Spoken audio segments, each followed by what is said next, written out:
Welcome in to another episode of my Dynasty Fantasy Football YouTube. We've got a 5 takeaway series today. This one's going to be jam-packed, so let's just jump into it. Drake London is now an alpha wide receiver 1. So London was amazing in this final week. He had 10 catches, 187 yards, 2 touchdowns on 18 targets, almost a 50% target share in this game. Now, Darnell Mooney was out, but we know that Michael Penix has had eyes for London since he started playing. Ray McLeod served as the second target with 4 catches, 66 yards on 7 targets. No one else did anything. Kadero Hodge did not contribute in Mooney's role. Algier and Bijan got a bit involved as receivers. And, of course, Kyle Pitts did nothing. Michael Penix was a mixed bag, 21 of 38 for 312 yards, 2 touchdowns, interception with a 5-yard rushing touchdown. Averaged 8.2 yards per attempt, but he struggled a bit with accuracy. That interception was McLeod's fault, like Penix's other interception from Kyle Pitts a few games ago. But Penix did have a slow start. There were some very inaccurate passes at the start of the game. Didn't get the win. But I'd say that Penix looked good. He looked good. And he's been a boon for Drake London's value. We're certainly better off with Penix than we were with what we were getting from Kirk Cousins down the stretch. So, for me, London doesn't get the respect that he deserves. This year, 100 catches, 1,271 yards, 9 touchdowns, 158 targets. That's really good. 5 catches and 74.8 yards a game. So he had a target hog season with both quarterbacks. He averaged 7.3 catches, 117.3 yards, and 13 targets in the 3 Penix games. High target share every year of his career. Never leaves the field. Just turns 24 in July. This is an elite dynasty wide receiver. There's no reason why he shouldn't be. So could you get London 301 for Bryce Hall and 205? London is way above Bryce Hall. Way above in dynasty for me. And then another trade I saw in the trade database, London and Xavier Worthy for 101. I like Ashton Genty. I mean, great player. But Drake London is an elite dynasty wide receiver. Those are close in value, maybe. With Xavier Worthy, I would much rather have the London side. It's not really close. So this is a great deal that you could do to capitalize and get Drake London as part of your dynasty roster. Now, speaking of the same game, Bryce Young was the better quarterback of the two. In the Panthers' victory, they won in overtime. Young, 25 of 34 for 251 yards, 3 touchdowns, and 5 carries for 24 yards and 2 touchdowns. 5 touchdowns for Bryce Young total. 7.4 yards per attempt, 73.5% completion. QBR of 94.3 out of 100. He did it without a single great wide receiver, not much at tight end, and with both Chuba Hubbard and, of course, Jonathan Brooks injured. What could Young look like if this team, let's say, maybe added McMillan and a free agent wide receiver? Regardless, they're not going to have Jalen Coker, Adam Thielen, and Xavier Legette as their 3 starters next year. It's going to be better. So, Coker was actually the lead wide receiver with 7 catches, 62 yards on 7 targets. He's making his claim for a 2025 starting spot, but he's going to face added competition. He's going to have to beat out one of these other 2 guys. Adam Thielen, 5 catches, 44 yards on 6 targets. Thielen's actually been good all year. I wouldn't be surprised if he sticks around in a veteran role for 2025. Panthers have him under contract. They'd only save $3.5 million by cutting him. Might not really see a reason to do that. He's still been good. So maybe he'll still be here. And then Xavier Legette, not impressing me. 3 catches, 30 yards on 5 targets. Not good. 23-year-old rookie, late college breakout. Really, the last season was all he did. Not good enough. Not good enough from Xavier Legette. Jadamian Sanders had 3 catches, 35 yards on 5 targets. He was doing a lot better before that neck injury. He's flashed a lot for a 4th-round rookie tight end, but I think he's going to be a lot lower in the target pecking order in the future when wide receivers are added. Panthers might have found their starting tight end. Did we find a starting tight end for fantasy? I'm going to lean toward probably not. Even though Bryce Young has improved, is Bryce Young going to be, someone we're chasing every fantasy weapon on his team, like Joe Burrow? I'm not so sure about that. Now, speaking kind of in that vein, Xavier Legette, to me, not it. Not it at all. Some might think that Young's ascension will help Legette, but Legette has been bad with Young, actually.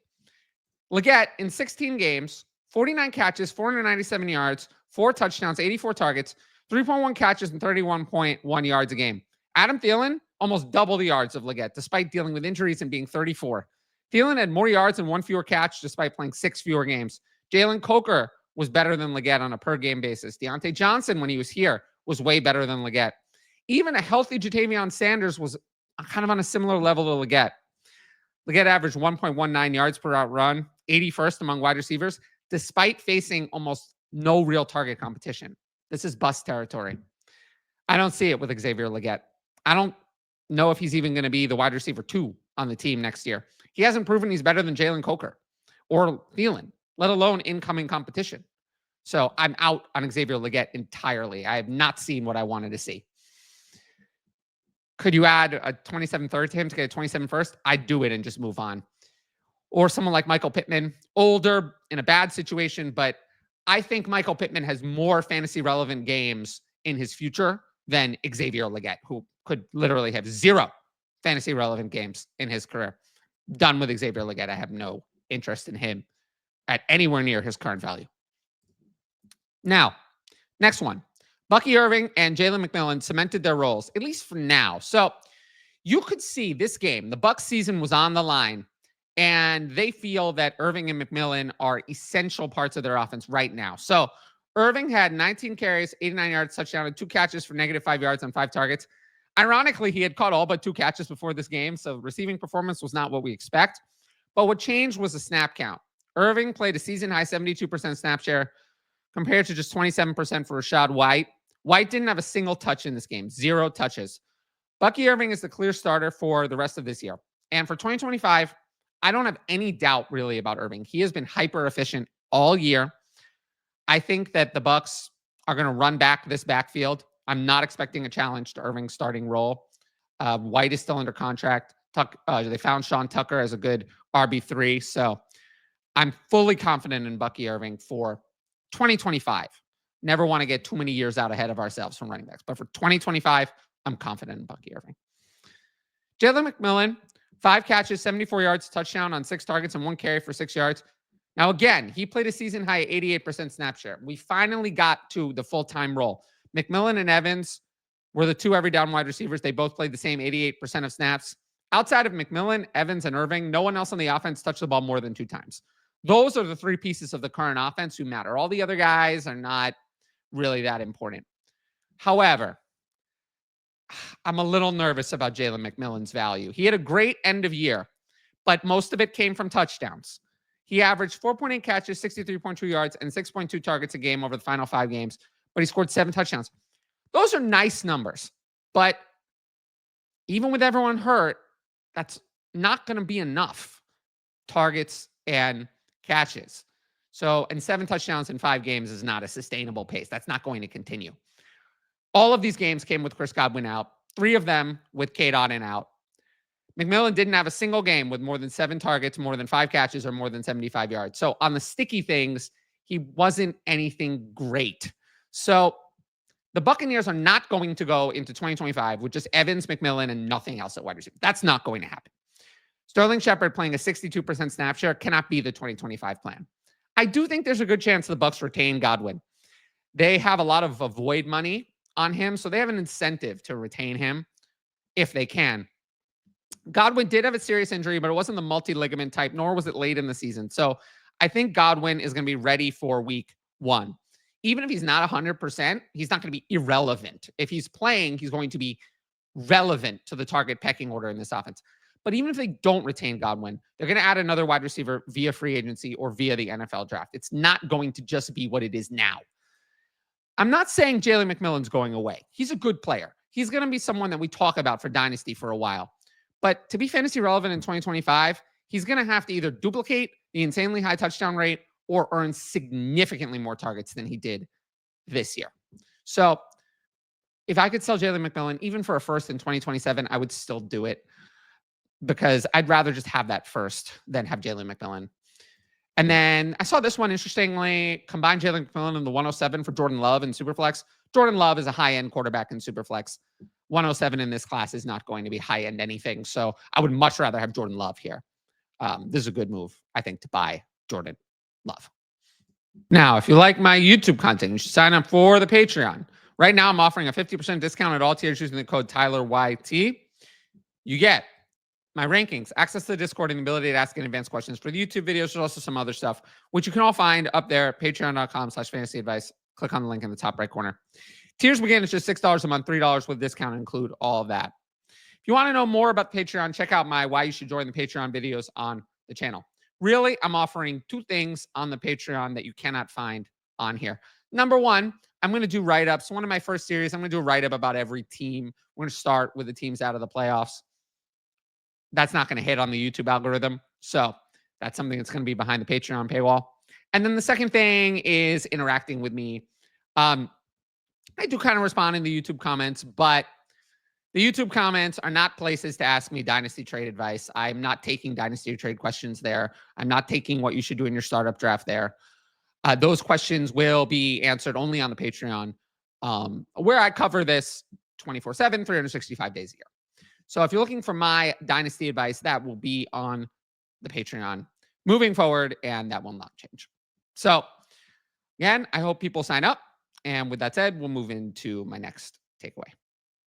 So my next takeaway is that George Pickens and Russell Wilson both looked horrible. A lot of people said on my George Pickens sell video that I was wrong for saying that George Pickens is not really an NFL wide receiver 1.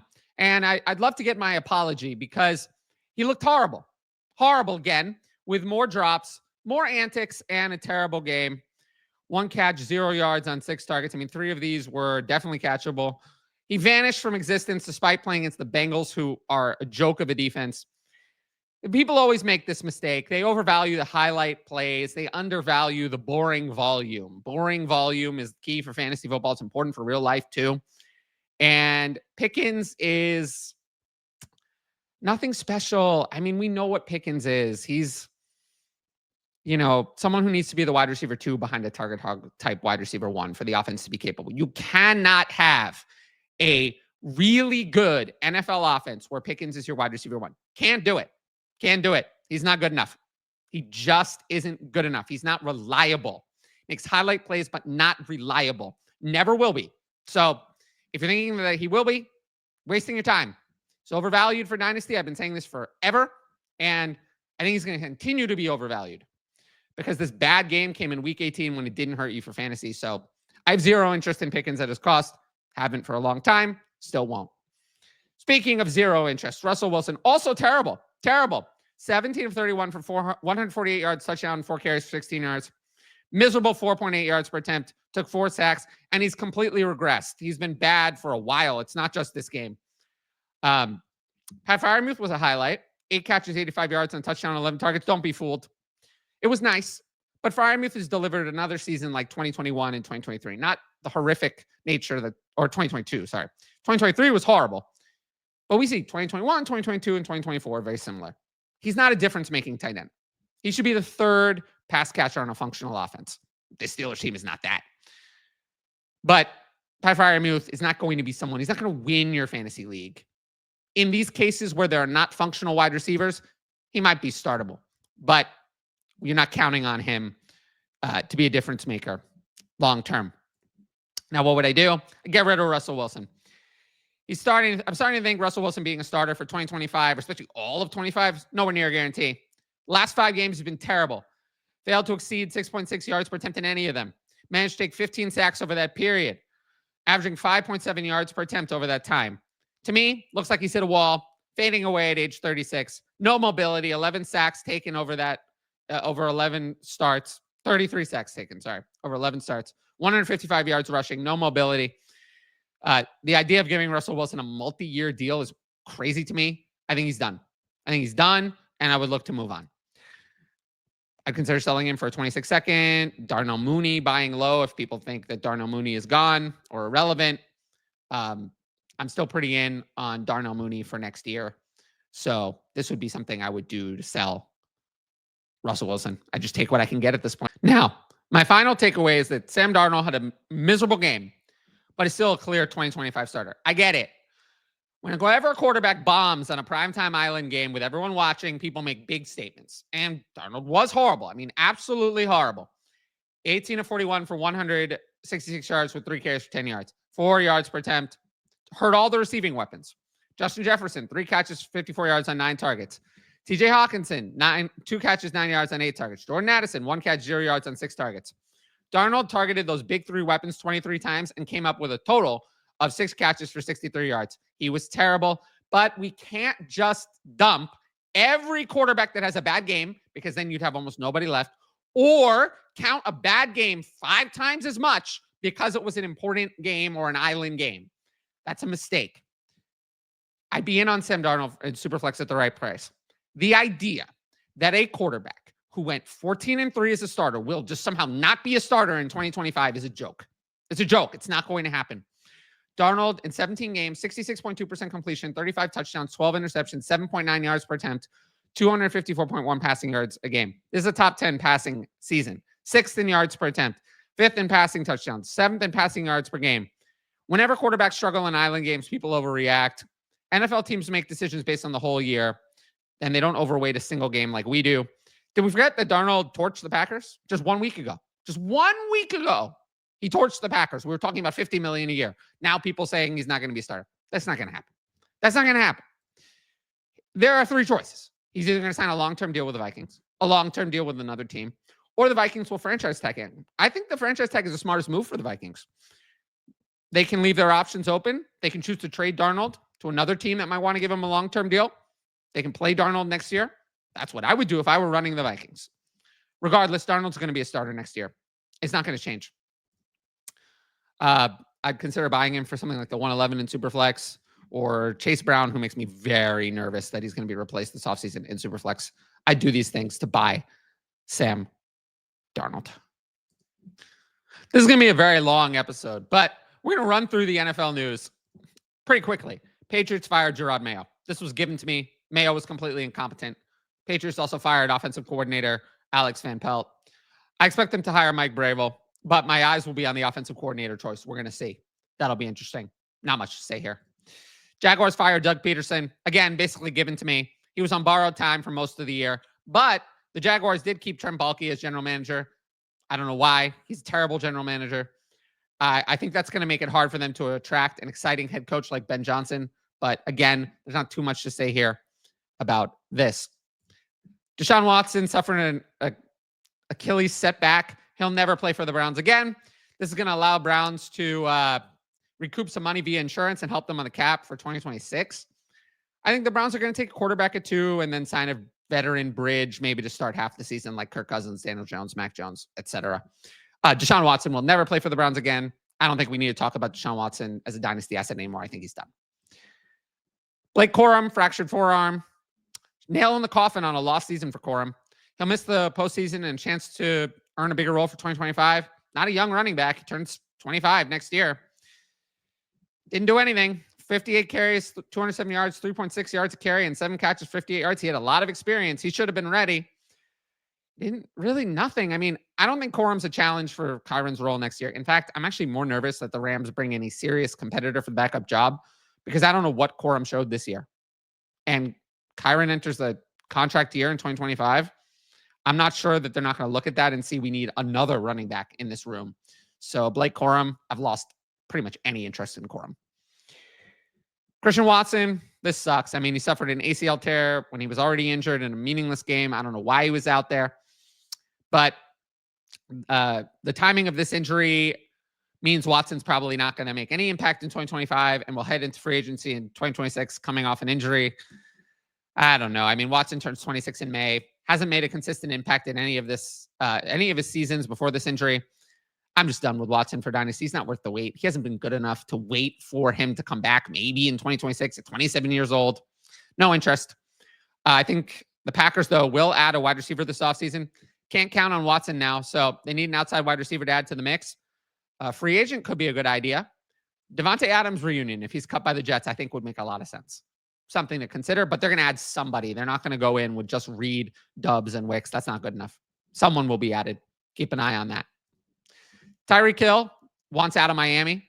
Mike McDaniel basically said he'll quit on the team, and the Dolphins already announced that McDaniel and Chris Greer, general manager, are returning for 2025. I'd expect Hill to be gone, but I'd be fading him wherever he goes. The track record of wide receivers past 30 who look like they're in decline already, changing teams, is basically a complete disaster. There's almost no successes in there. It's all failures. So Hill looked over the hill this year. in 2024. Even if you ignore the games Tua missed, I like Jalen Waddle. I think we've seen that he's not going to step up into an elite role like we thought earlier in his career. So he might be someone who's a sell for me when Hill is traded, or if people are valuing Waddle as if Hill's already gone. A little bit nervous about Tua as well. I mean, Tua was nothing pre-Tyreek. So he's got a massive long-term contract. Can't drop too far for Dynasty. But I got to say, like, I'm a little nervous about Tua. Hip injury as well. So there's a lot to talk about here. Maybe, I mean, we're going to have to see. I assume Tyreek is gone, but we're going to have to hear more about where he's traded. This news just kind of came out of the blue. So we're going to have to see how that goes. Now, I'm going to answer a few Patreon questions, and then we'll wrap up the show.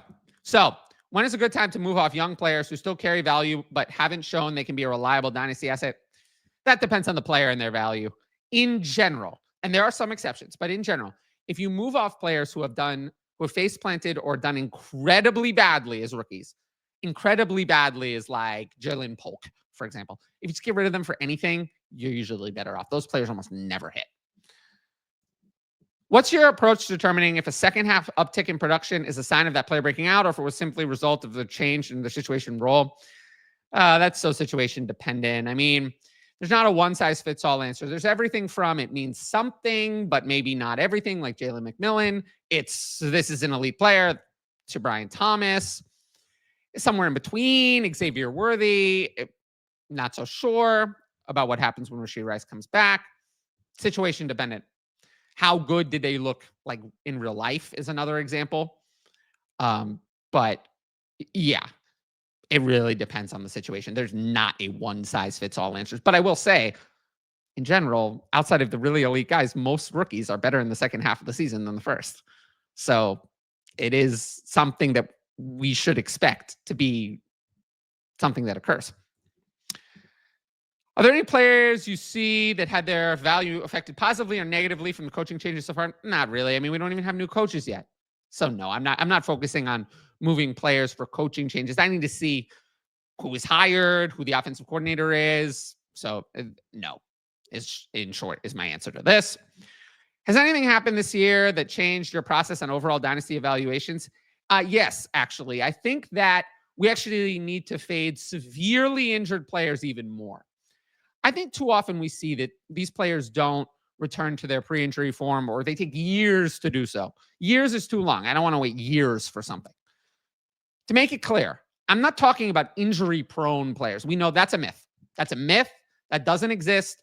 People, it's called the representative heuristic. You remember the ones that are injury-prone. Forget about the ones that we labeled as injury-prone who are not actually injury-prone. I'm not talking about that. I'm talking about players who are currently injured with severe injuries. Brandon Ayuk is an example. If you just fade those players, you're probably going to be better off. So that's, I think, what I've learned from my biggest takeaway. If you could go back in time and fix or undo something from fantasy season, what would it be? If I had to pick one thing, I think I would go back and draft Brian Thomas Jr. over Xavier Worthy. This was an avoidable mistake, right? I had BTJ ranked higher pre-draft. He went earlier in the NFL draft, but I let landing spot push me to Worthy. Again, a mistake.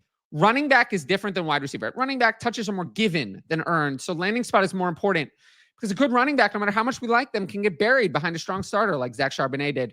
But a wide receiver, if a higher ranked player is drafted earlier, I should stick with my rankings when the draft capital agrees with my pre-draft ranks and not focus as much on landing spot. Landing spot, overrated. Draft capital, not overrated. So, but again, if a wide receiver, I have them ranked higher and they go higher in the NFL draft, I should probably stick to having them higher.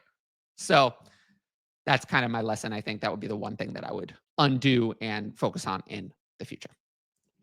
Now, extra jam-packed video today. So if you like the video, make sure to subscribe to the channel. That's the most important thing you can do to support the channel. Really, all that matters is subscribe and watch time. That's what drives the YouTube algorithm, those two factors. And of course, you can hit the notifications bell so you can be notified about all my exciting content as it drops. Of course, if you want my best fantasy football advice, it's available on the Patreon. Dynasty content year-round. Rookies are coming up. 50% discount at all tiers using the code TylerYT. Every sign-up helps support my independent content. But Once again, thanks for watching, and I'll see you all later.